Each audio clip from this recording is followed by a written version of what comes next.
একটা কথা বলি শুনে, পৃথিবীতে মা হচ্ছে এরকম একটা জিনিস যার কদর, যার মূল্য আপনি পুরো পৃথিবী পুরো পৃথিবীও যদি দিয়ে দেন তাও হবে না। ধরেন আপনি আপনি ধরেন এই পৃথিবীরই মালিক, এই পৃথিবীটাকে যদি সেল করে দেন কত টাকা পাবেন? কয় 100 লক্ষ কোটি বিলিয়ন মিলিয়ন টাকা পাবেন, এরকমটা না? এরকমটাই। তো যারা মুসলিম তারা তো একটা কথা বিশ্বাস করেন যে আমাদের এই জগৎ ছাড়াও আরো একটা জগৎ আছে, যেটাকে বলা হয় পরকাল, ইহকাল আর পরকাল, মৃত্যুর পরবর্তী জীবন। ওই জীবনে আমরা ভালো কাজ করলে জান্নাত পাবো, খারাপ কাজ করলে জাহান্নাম পাবো, এরকমটাই। তো আপনি মনে করেন যে ওই পৃথিবীটা সেল করে দিয়ে জান্নাতের ভিতর ছোট একটা জায়গা কিনবেন, সম্ভব হবে কি? সম্ভব হবে না। ছোট একটা জায়গা না, আপনি আরো ছোট ধরেন, মনে করেন যে আপনি এখানে থাকার জন্য একটা চেয়ার নিলেন জান্নাতে, আপনি পৃথিবীকে সেল করে দিয়ে একটা চেয়ার নেবেন, হবে কি? জান্নাতের ওই একটা চেয়ারের মূল্য আপনার পৃথিবী বিক্রি করলে হবে না। আরো ছোট ধরেন, যে টেনিস বল গুলো আছে না, টেনিস বল, আপনি ধরে নেন ওরকম একটা টেনিস বল নেবেন, জান্নাতের ভিতরে ঠিক কতটুকু একটা টেনিস বল নেবেন, বা একটা ইটের টুকরা, আরো ছোট ধরেন একটা ইটের টুকরা। আমরা চলতি পথে কত ইটের টুকরা দেখি, পায়ে আঘাত লাগে, ফেলে দিই, ঢিল মারি। আপনি মনে করেন যে পুরো পৃথিবীকে সেল করে দিয়ে, আপনার পুরো পৃথিবী আছে, আপনি পুরো পৃথিবী বিক্রি করে দিয়ে ওই জান্নাতের একটা ইটের টুকরা কিনবেন, এটা কি সম্ভব হবে?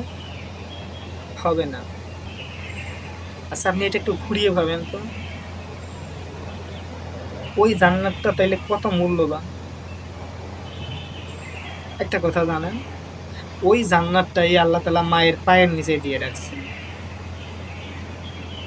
এখন আপনি এই কথাটা চিন্তা করেন তো, যে পুরো পৃথিবীর কত মূল্য। পুরো পৃথিবী, ঢাকা শহরে যদি কারো 1 বিঘা সম্পত্তি থাকে সে কত ধনী। ঢাকার শহর না, পুরো পৃথিবীটা যদি কারো সম্পদ হয়, ওই সম্পদ যদি বিক্রি করে দেয়, জান্নাতের এক টুকরা ইটের দামও হবে না। আর ওই জান্নাতটা আল্লাহ তাআলা মায়ের পায়ের নিচে দিয়ে রাখছে। এখন বুঝেন তো, মায়ের দাম বাদ দেন, মায়ের ওই পায়ের মূল্য কত। এটা আসলে মানে ভেবে কখনো আপনি মাথায় আনতে পারবেন না যে আল্লাহ তাআলা মাকে কত দামি করে সৃষ্টি করছে। তো যারা মার কাছে আছেন, যাদের মা বেঁচে আছে, পৃথিবীতে যা কিছু হোক না কেন, কখনো মাকে এরকম কিছু বলিয়েন না, মার সাথে এরকম কিছু করিয়েন না, মা জানি উফ বলে কষ্ট পায়, তাইলে কিন্তু আল্লাহ সহ্য করবে না। আপনি যাই কিছু হন না কেন, মায়ের কাছে কখনো এরকম কিছু করিয়েন না, মায়ের কাছে কখনো কিন্তু প্রশ্নটা করিয়েন না। আজকালকার সমাজে প্রায়ই হচ্ছে মাদেরকে অবমাননা করা হয়, বা হচ্ছে অসম্মানের একটাই কারণ হচ্ছে মেয়ে, বেশিরভাগ কারণ।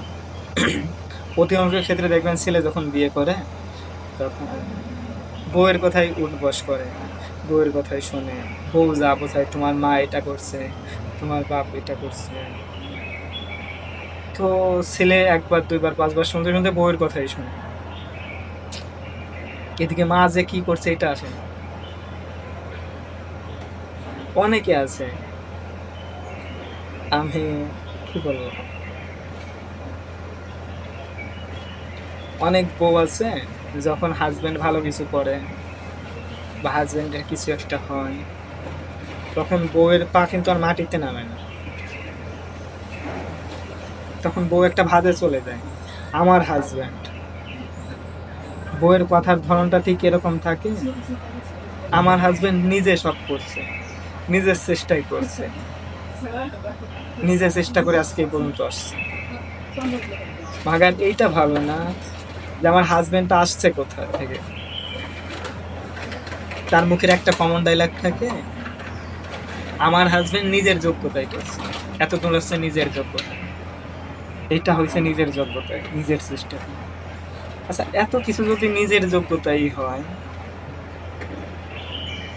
তাইলে একটা বাচ্চা যখন জন্ম নেয় তখন কেন ভ্যা ভ্যা করে কান্না করে? তখন সে নিজের চেষ্টায় উঠে দাঁড়াতে পারে না কে? নিজের চেষ্টায় যখন ওই যে মাথার কর্নারে আপনার দুধের ফিটার থাকে তখন ওইটা ধরে খেতে পারে না কেন? যখন বাথরুম করে তখন সে নিজে নিজে পরিষ্কার করতে পারে না কেন?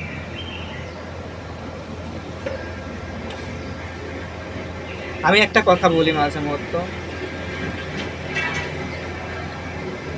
এত কিছুই যদি হবে তাহলে কিছু না করুক মা বাপে, কিছু না করুক, ধরে নেন আপনার জন্য কিছু করেন, আপনারা জন্ম দিছে আর ফেলে দিছে, 1 বছর তো দুধ খাওয়াইছে। আর এরকম কয়জন ছেলে আছে যে বলতে পারবে যে আমি 1 বছর দুধ খাইছি মায়ের, শুধু 1 বছর? কয়জন ছেলে আছে হাতে গোনা? এরকম হাজারো ছেলে আছে 2 বছর 3 বছর হয়ে যায়, বড় হয়ে যায় ছেলে, তাও মায়ের দুধ খায়।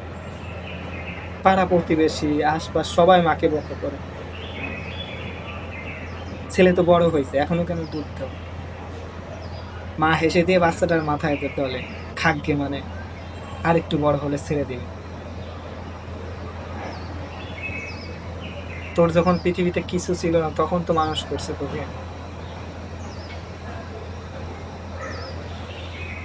তো ভাই বলে বউয়ের কথা শুনে এরকম কিছু করো না যাতে মা বাপের মনে আঘাত লাগে। তুমি হয়তো পৃথিবীতে অনেক কিছু হবা, অনেক কিছু মানে তুমি ধরে নাও এরকম একটা পজিশনে গেছো তুমি, পুরো দেশের কেউ তোমার পজিশনে যেতে পারে না, তোমার বংশের কেউ তোমার পজিশনে যেতে পারে না, তোমার শহরের কেউ তোমার পজিশনে যেতে পারে না। তারপরেও যদি মার মনে আঘাত দাও, তোমার ওই সফলতার কোনো দাম নেই। লবণ ভাত খাও, তাও মাকে নিয়ে খাও। আমি মেয়ে এরকম একটা হাদিস শুনছি যে হচ্ছে, তুমি যদি মার মুখের দিকে তাকায় একটা মুচকি হাসি দাও বা মাকে যদি শান্তির চোখে দেখো, তাইলে একটা হজের সব হয়। আপনি বুঝেন তাইলে ওই সম্পদটা কত দামে। এরকম একটা হাদিস আছে, কোনো একদিন সাহাবীরা নবীজিকে জিজ্ঞেস করছিল,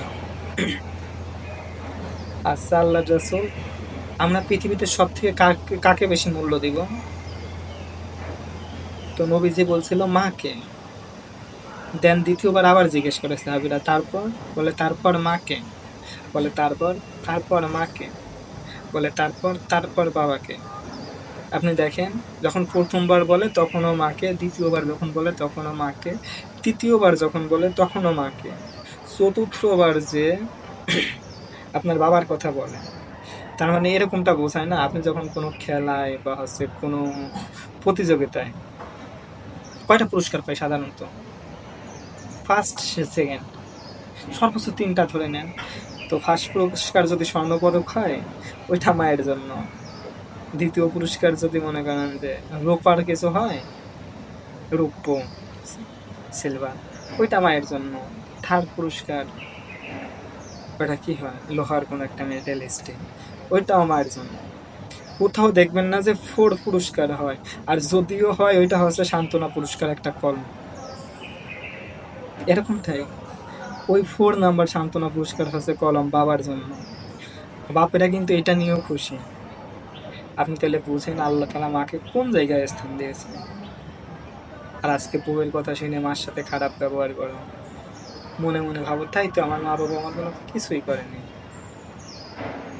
হয়তো তোমারও একটা বাচ্চা আছে, তুমি ভেবে দেখো তো বাচ্চার জন্য কি করো। তোমার মার হয়তো, তোমার বাপের হয়তো ওই সামর্থ্য ছিল না তোমাকে মাসে 5টা নতুন ড্রেস কিনে দিবে, তুমি যখন স্কুলে যাবে তখন নতুন ব্যাগ কিনে দেবে, যখন হাঁটা শিখবে নতুন জুতা কিনে দিবে, সাইকেল দাঁড়াতে পারলে সাইকেল কিনে দেবে, এরকমটা ছিল না। হয়তো অর্থের অভাবে ছিল না, কিন্তু ভালোবাসার বিন্দু মাত্র কম ছিল না। পৃথিবীতে সব থেকে শ্রেষ্ঠ সম্পদ হচ্ছে মা, জানে না? মা একটা সন্তানের জন্য নিজের পুরো জীবনটাকে তছনছ করে দেয়। হাজার কষ্ট, অবহেলা, যন্ত্রণা সহ্য করেও সন্তানের কাছে থেকে যায়। সন্তান যাতে পর না হয়ে যায়, সন্তান যাতে এতিম না হয়ে যায়, আমার সন্তানের যাতে মা হারা হয়ে যায়। এরকম হাজারো দিন গেছে দেখেন। শীতের দিন আপনি যখন বাচ্চা, মায়ের পুরো শরীরে প্রস্রাব করে ভিজিয়ে দিয়েছেন, মা শীতে কাঁপছে, তারপরেও কিন্তু আপনাকে ওইটা বুঝতে দেয়নি। আপনি কিন্তু আপনার নিজের প্রস্রাবের ভিতরেও 3 সেকেন্ড রাখেনি, মা জানতে শরীরে। আজকে আপনি বড়লোক হয়েছেন, দামি হয়েছেন, অনেক সম্পদের মালিক হয়েছেন, অনেক শিক্ষিত হয়েছেন, মাকে মূল্যায়ন করতে ভুলিয়েন না। মার জন্য বৃদ্ধাশ্রম তৈরি করিয়েন না। মার জন্য যখন বিল্ডিং তৈরি করবেন এরকমটা করিয়েন না, বারান্দায় আপু আম্মু থাকবে। কত সম্পদ, মার কি ঘরে জায়গা হয় না? আপনি থাকেন বারান্দায়, মাকে দেন না। আজকে এই সম্পদের মালিক আপনি হয়েছেন ওই মায়ের জন্যই। মা যদি আপনাকে কেয়ার না করতো, মা যদি আপনাকে যত্ন না করতো, এবার না পালতো, আল্লাহর কাছে দোয়া করতো, তাহলে আপনি হয়তো এই মানুষ হইতেন না, এই টাকার মালিক হইতেন না। একটা বিল্ডিং যেহেতু করতে পারছেন, আর একটা বাড়তি রুম করতে পারেন না? আর নাই করতে পারেন, আপনি ওই বারান্দায় থাকেন। কেন আমাকে বারান্দায়? ওই ছোট রুমে। মা তো পুরো মানুষ, চড়তে নড়তে ছোট জায়গায় কষ্ট হয়ে দেখব। আপনার রুমে এসি আছে, মার রুমে ফ্যান। মার রুমে এসিটা দেন, আপনার রুমে ফ্যান নেন। আপনি বলতে পারেন যে ফ্যানে তো সমস্যা নেই, তাইলে আপনি ফ্যান নেন, মার রুমে এসি দেন, সমস্যা কি?